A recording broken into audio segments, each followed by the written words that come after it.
皆さんこんにちは、はずきです。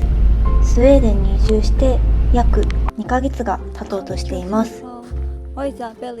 この夏はスウェーデンの夏を目いっぱい楽しめている気がします。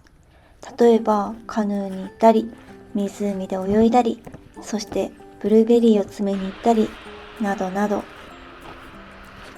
そして今日は、これは何と読むんだろう。ベリエットカフェ、日本語で言うと山カフェにカフェをしに来ました。特にコーヒーが飲みたいとか、このスイーツが食べたいっていうわけではなく、ぼーっとしにリフレッシュしに来た我々です。カフェがどこにあるかわからずキョロキョロしていた私でしたが、ダニエルが近くにいた方に聞いてくれました。ちょっと関係のない話かもしれないんですけど、ここ数年白樺の木の花粉症になってしまいました。そしてこの白樺花粉症をきっかけに豆乳アレルギーにもなってしまいました。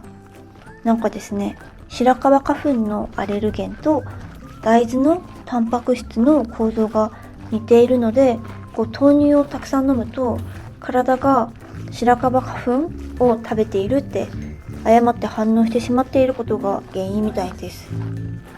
豆乳は好きだったので、いつか治るといいなと隣にある白樺の木を眺めながら思いました。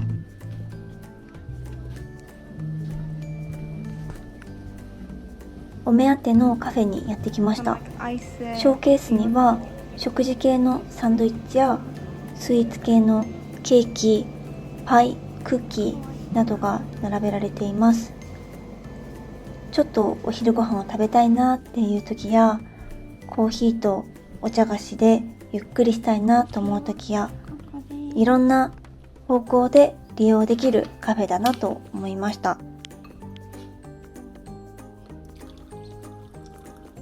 そしてなんといっても内装がとっても素敵で、もっと早くにこのカフェに来ればよかったなと思うほどでした。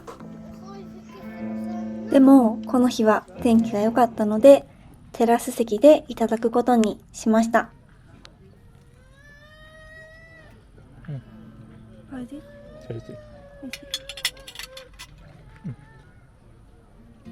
ダニエルはブルーベリーパイ、そして私はシュリンプサンドイッチを注文しました。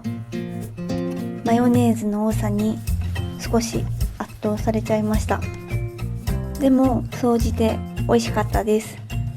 夏スウェーデンにいるときは少なくとも1回はシュリンプサンドイッチを食べるので、夏だなーって食事を通じて思える瞬間でもありました。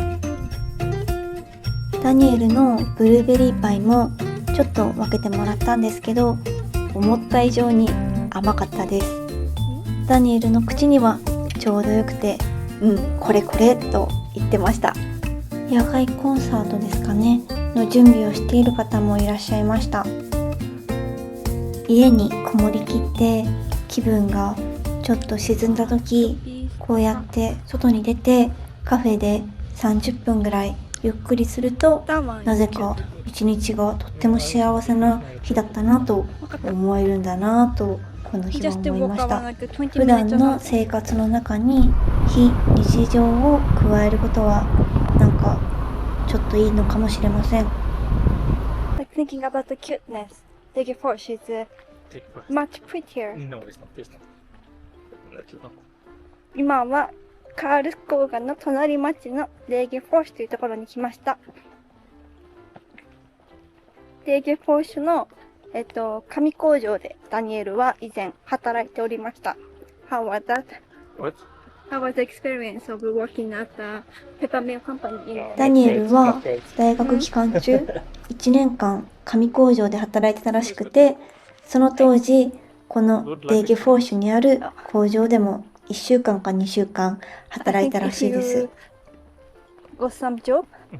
肉体労働でかなりしんどく、デーキフォーシュを訪れると、その時の記憶が蘇るのかなと Yeah, I think so. 思い This ま is し really た。 motivating to go back here. 散歩をしているとちょっと暑くなってきたので、涼みがてらスーパーに寄ることにしました。最近はちょっと脂っこいものを食べ過ぎだったので、今日の夜ご飯はパスタサラダにしようということで、足りない材料を継ぎ足しています。アボカドはちゃんと見極めないと中が真っ黒だったり大失敗をするので、真剣に選びました。今日はダニエルの選択に委ねました。今日のミニ Vlog はこんな感じです。ちなみにアボカドは大正解でした。